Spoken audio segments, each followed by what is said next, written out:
Ration doctor അടുത്ത വീട്ടിലേക്ക് സ്വാഗതം. ഇന്നിപ്പോൾ നമ്മൾ പറഞ്ഞാൽ എമ്പുരാന്റെ വിവാദം ഓരോ ദിവസം തോറും കൂടി വരികയാണ്. അതായത് ലാലേട്ടൻ അറിഞ്ഞില്ല, ലാലേട്ടൻ അറിയാതെ മുരളി ഗോപി എഴുതിയ ആദ്യ ഒരു സ്ക്രിപ്റ്റ് പൃഥ്വിരാജ് ലാലേട്ടന് വായിക്കാൻ കൊടുത്തു. ലാലേട്ടൻ അതാണ് വായിച്ചു നോക്കിയത്. അതിനുശേഷം പൃഥ്വിരാജ് തൻ്റെ ഇഷ്ടത്തിനനുസരിച്ച് അതിനകത്ത് കുറേ മാറ്റങ്ങൾ വരുത്തി. ഈ കാര്യം ലാലേട്ടൻ അറിഞ്ഞില്ല. എന്താണ് ഷൂട്ട് ചെയ്ത് വെച്ചതെന്ന് ലാലേട്ടൻ അറിഞ്ഞില്ല. ഈ സിനിമയുടെ പ്രിവ്യൂ ലാലേട്ടൻ കാണാതിരിക്കാൻ വേണ്ടി മനഃപൂർവ്വം ഇതിൻ്റെ പ്രിവ്യൂ നടത്തുന്ന പരിപാടി അല്ലെങ്കിൽ അത്തരത്തിലുള്ളൊരു ചടങ്ങ് പൃഥ്വിരാജ് വേണ്ടാന്ന് വെച്ചു. അവസാനം ലാലേട്ടൻ ഇതിൻ്റെ റിലീസിന് ശേഷമാണ് തിയേറ്ററിൽ ഈ എമ്പുരാൻ എന്ന് പറഞ്ഞ ചിത്രം കണ്ടതെന്നും അത് കണ്ട് തകർന്ന മനസ്സോടുകൂടി ലാലേട്ടൻ ഇറങ്ങി വരുന്നു എന്നുള്ള രീതിയിലുള്ള വീഡിയോകളും ഒക്കെ സോഷ്യൽ മീഡിയയിൽ കണ്ടു. അത്തരത്തിലുള്ള വീഡിയോ എടുത്തിട്ട് ലാലേട്ടന് തകർന്ന ഹൃദയത്തോടു കൂടിയാണ് എമ്പുരാൻ കണ്ടിട്ട് ഇറങ്ങി വരുന്നതെന്നുള്ള രീതിയിലുള്ള ചിത്രീകരിച്ചു. അത്തരത്തിലുള്ള കാര്യങ്ങൾ മുന്നോട്ട് പോയി. സ്വാഭാവികമായിട്ടും പൃഥ്വിരാജ് ഒറ്റപ്പെട്ടു. സിനിമയിലേക്ക് വന്ന കാലത്ത് പലരുടെയും പരിഹാസത്തിന് പാത്രമായിട്ടുള്ള പൃഥ്വിരാജ് പിന്നീട് ഒരു സംവിധായകൻ എന്നുള്ള രീതിയിലും നടൻ എന്നുള്ള രീതിയിലും മറ്റുള്ളവരുടെ ആദരവ് നേടിയെടുക്കുന്ന രീതിയിൽ വിജയിച്ചതുകൊണ്ട് പൃഥ്വിരാജിനോട് മറ്റുള്ളവർക്ക് ചില ബഹുമാനങ്ങളും ഒക്കെ ഉണ്ടായി, ആദരവുകളും ഒക്കെ ഉണ്ടായി. സഹതാരങ്ങൾക്ക് പോലും ഇപ്പം വീണ്ടും പൃഥ്വിരാജിനെ തുടങ്ങിയ സ്ഥാനത്ത് എങ്ങനെയാണോ, അത് നമ്മൾ പറഞ്ഞ കണക്ക് മൂഷിക സ്ത്രീ വീണ്ടും മൂഷിക സ്ത്രീയായെന്ന് പറഞ്ഞ കണക്ക് പൃഥ്വിരാജ് തുടങ്ങിയ സമയത്ത് അദ്ദേഹം എന്തൊക്കെ ക്രൂരമായിട്ടുള്ള വാക്കുകളിലൂടെയുള്ള പീഡനങ്ങളാണ് ഏറ്റുവാങ്ങിക്കൊണ്ടിരുന്നത്. അത്തരത്തിലുള്ള വാക്കുകളെക്കാട്ടിലും മോശമായ വാക്കുകൾ ഇന്ന് അദ്ദേഹത്തിനെ സംബോധന ചെയ്ത് സോഷ്യൽ മീഡിയയിൽ അദ്ദേഹത്തിനെ വലിച്ചു കയറുന്ന ഒരു കാഴ്ചയാണ് കാണുന്നത്. പക്ഷേ ലാലേട്ടൻ ഇന്ന് വൈകുന്നേരത്തോടുകൂടി അല്ലെങ്കിൽ ഉച്ചയോടുകൂടി ലാലേട്ടൻ ഒരു ഖേദപ്രകടനം നടത്തിക്കൊണ്ട് അദ്ദേഹത്തിൻ്റെ ഫേസ്ബുക്ക് പേജിൽ ഒരു പോസ്റ്റ് ഇട്ടു. ഇത്തരത്തിലുള്ളൊരു സിനിമ എടുത്തതിൻ്റെ എല്ലാവർക്കും കൂട്ടായിട്ടുള്ള ഉത്തരവാദിത്തമാണെന്നും ഇത് അദ്ദേഹത്തിന് പ്രേക്ഷകരാണ് ഏറ്റവും വലുതെന്നും പ്രേക്ഷകർക്ക് വേദന ഉണ്ടാക്കിയെന്ന് അറിഞ്ഞ സ്ഥിതിക്ക് അത്തരത്തിലുള്ള ഭാഗങ്ങൾ നീക്കം ചെയ്യാൻ വേണ്ടി തീരുമാനിച്ചു എന്നുള്ള രീതിയിലൊക്കെ സോഷ്യൽ മീഡിയയിൽ പോസ്റ്റ് ഇട്ടു.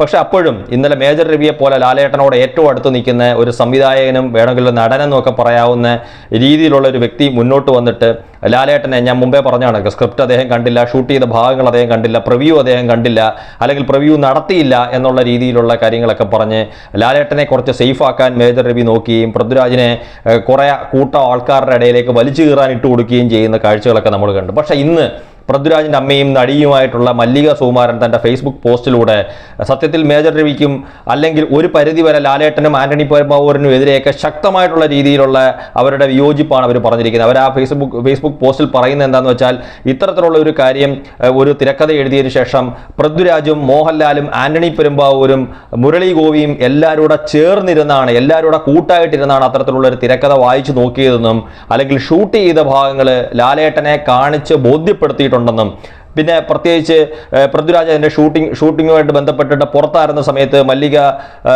പൃഥ്വിരാജിനെ വിളിക്കുന്ന സമയത്ത് അദ്ദേഹം ലാലേട്ടൻ എത്തിയിട്ടുണ്ട്, ഞാൻ സിനിമയുടെ തിരക്കിലാണ്, ഇതുവരെ ഷൂട്ട് ചെയ്ത ഭാഗങ്ങൾ ലാലേട്ടനെ കാണിച്ച് ബോധ്യപ്പെടുത്തണം, പിന്നെ ആന്റണിയോടും സിനിമയുടെ മറ്റു കാര്യങ്ങളും സംസാരിക്കണമെന്നൊക്കെ മല്ലിക സുകുമാരനോട് പറഞ്ഞിട്ടുള്ള കാര്യങ്ങളൊക്കെ അവർ പറയുന്നുണ്ട്. അവർ പറയുന്നത് ഈ സിനിമയ്ക്കകത്ത് ഈ ഒരു സിനിമ എടുത്തതിനകത്ത് കഥ മുതൽ അല്ലെങ്കിൽ തിരക്കഥ മുതൽ അല്ലെങ്കിൽ ഷൂട്ട് ചെയ്ത ഓരോ ഭാഗങ്ങൾ മുതൽ ഇതൊരു സിനിമയായി പൂർണ്ണമായിട്ടും മാറുന്നിടം വരെയുള്ള എല്ലാ കാര്യങ്ങൾക്കകത്തും പൃഥ്വിരാജിന് മാത്രമല്ല, അതായത് സോഷ്യൽ മീഡിയയിൽ ആരോപിക്കുന്ന കണക്ക് പൃഥ്വിരാജിന് മാത്രമല്ല മോഹൻലാലിനും ആന്റണി പെരുമ്പാവൂരിനും എല്ലാവർക്കും തുല്യ ഉത്തരവാദിത്വം ഉണ്ടെന്നും, പിന്നെ മേജർ രവി ഏത് സാഹചര്യത്തിൽ ആരെ പ്രീതിപ്പെടുത്താനാണ്, മോഹൻലാലിനെയോ ആന്റണി പെരുമ്പാവൂരിനെയൊക്കെ പ്രീതിപ്പെടുത്താനാണോ മേജർ രവി ഇത്തരത്തിലുള്ള ഒരു പ്രസ്താവന ഇറക്കിയിരിക്കുന്നത്, അല്ലെങ്കിൽ എന്തിനാണെന്ന് ഇപ്പോഴും അവർക്ക് മനസ്സിലാവുന്നില്ല. പൃഥ്വിരാജിനെ ഒറ്റപ്പെടുത്താനായിട്ട് മേജർ രവി ഇത്തരത്തിലുള്ള ഒരു പ്രസ്താവന ഇറക്കി എന്നുള്ളത് അവർ പറയുന്നുണ്ട്. മാത്രമല്ല പിന്നീട് ഈ പൃഥ്വിരാജിനെ ഇത്തരത്തിലുള്ള രീതിയിൽ ആക്രമിക്കുന്ന ആൾക്കാരുടെ ദൈവം ചോദിക്കുമെന്നും അവർ ദൈവത്തിനെ മാത്രമാണ് ഭയപ്പെടുന്നതെന്നുള്ള രീതിയിലുമൊക്കെ അവരവരുടെ ഒരു സ്റ്റേറ്റ്മെൻറ്റ് അല്ലെങ്കിൽ ഫേസ്ബുക്കിൽ അവരൊരു കുറിപ്പ് എഴുതിയിട്ടുണ്ട്. ശരിക്കും ഈ പറഞ്ഞ കണക്ക് ഇപ്പം പൃഥ്വിരാജ് പൂർണ്ണമായിട്ടും ഒറ്റപ്പെട്ട ഒരു അവസ്ഥ തന്നെയാണ്. അതായത് ഇന്നലെ മേജർ രവിയുടെ ഒരു പ്രസ്താവന വന്നതോടുകൂടി സോഷ്യൽ മീഡിയയിൽ എങ്ങും നമുക്ക് കാണാൻ സാധിക്കുന്നത് ലാലേട്ടനെ പൃഥ്വിരാജ് പറ്റിച്ചു എന്ന് തന്നെയാണ്. പക്ഷേ ഈ മോഹൻലാലിൻ്റെയും ആന്റണി പെരുമ്പാവൂരിനെ, അത് ലാലേട്ടൻ്റെയും ആന്റണി പെരുമ്പാവൂരിൻ്റെ നേർക്കൂടെ വിരൽ ചൂണ്ടുന്ന രീതിയിൽ തന്നെയാണ് മല്ലിക സുകുമാരൻ പറഞ്ഞിരിക്കുന്നത്. അവരുടെ മകനും നടനും സംവിധായകനുമായിട്ടുള്ള പൃഥ്വിരാജ് മാത്രമല്ല ഇതിന് ഉത്തരവാദി. ഇത്തരത്തിലുള്ളൊരു സിനിമ ഇറങ്ങിയിട്ടുണ്ടെങ്കിൽ അതിനെന്തെങ്കിലും പോരായ്മയോ പ്രശ്നങ്ങളോ ഉണ്ടെങ്കിൽ അല്ലെങ്കിൽ ഇത്തരത്തിലുള്ള വിവാദമായിട്ടുള്ള രംഗങ്ങൾ ചിത്രീകരിച്ചിരിക്കുന്നെങ്കിൽ അതിനെ പൂർണ്ണ ഉത്തരവാദിത്തം പൃഥ്വിരാജിനോടൊപ്പം മോഹൻലാലിനും ആന്റണി പെരുമ്പാവൂരിനും മുരളി ഗോപിക്കും, ഇവർക്ക് 3 പേർക്കും പൃഥ്വിരാജിനോടൊപ്പം തന്നെയുള്ള ഉത്തരവാദിത്വം ഉണ്ട്.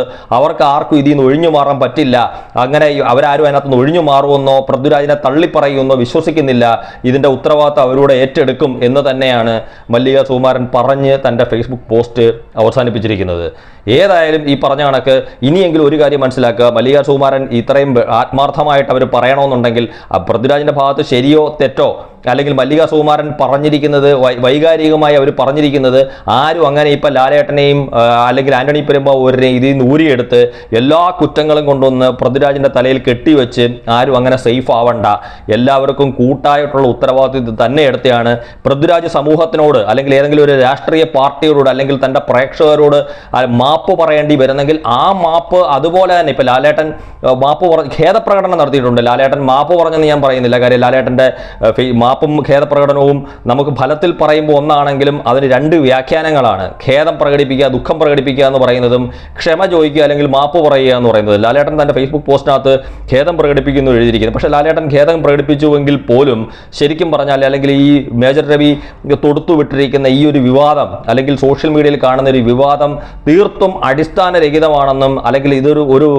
ഒരു കാര്യവുമില്ലാത്ത കാര്യമാണെന്നും ഇത് ഞങ്ങൾക്ക് എല്ലാവർക്കും കൂടി ഇതിന് ഉത്തരവാദിത്തം ഉണ്ട് എന്നും കൂടെ ലാലേട്ടൻ്റെ ഒരു വാക്ക് എഴുതി ചേർക്കണമായിരുന്നു. പക്ഷെ പകരം ലാലേട്ടൻ എഴുതി ചേർത്തിട്ടുണ്ട് ഇതിന് ഇത്തരത്തിലുള്ളൊരു സിനിമ ഉണ്ടായതിൻ്റെ ഉത്തരവാദിത്തം ഞങ്ങൾക്കാണ്. അത് സ്വാഭാവികമായിട്ടും ലാലേട്ടൻ ഇത്തരത്തിലുള്ളൊരു പ്രസ്താവന ഇറക്കുമെന്ന് പറയുമ്പം നമ്മൾ ഓരോരുത്തരും ഈ വാക്കുകൾ തന്നെയാണ് അതിനകത്ത് പ്രതീക്ഷിക്കുന്നത്, അല്ലാതെ ലാലേട്ടൻ പൃഥ്വിരാജിനെ തള്ളിപ്പറയുമെന്ന് ഞാൻ വിശ്വസിക്കുന്നില്ല. പക്ഷേ മേജർ രവി പറഞ്ഞിരിക്കുന്ന വാക്കുകൾ പൂർണ്ണമായും തെറ്റാണ് എന്ന് പറയണം. കാര്യം അത് പറയാത്ത പക്ഷം സ്വാഭാവികമായിട്ടും കുറേ ആൾക്കാരെങ്കിലും പൃഥ്വിരാജിനെ സംരക്ഷിക്കാൻ വേണ്ടി ലാലേട്ടൻ ശ്രമിക്കുന്നതാണെന്ന് മാത്രമേ കരുതൂ. പക്ഷേ ഇപ്പം മല്ലിക സുകുമാരൻ്റെ ഫേസ്ബുക്ക് പോസ്റ്റിലൂടെയാണ് കാര്യങ്ങൾ വ്യക്തമാവുന്നത്. പൃഥ്വിരാജിനോടൊപ്പം ലാലേട്ടനും ആന്റണി പെരുമ്പാവൂരും തുല്യ ഉത്തരവാദിത്തമുള്ള ആൾക്കാർ, പൂർണ്ണ ഉത്തരവാദിത്തമുള്ള ആൾക്കാരാണെന്ന്.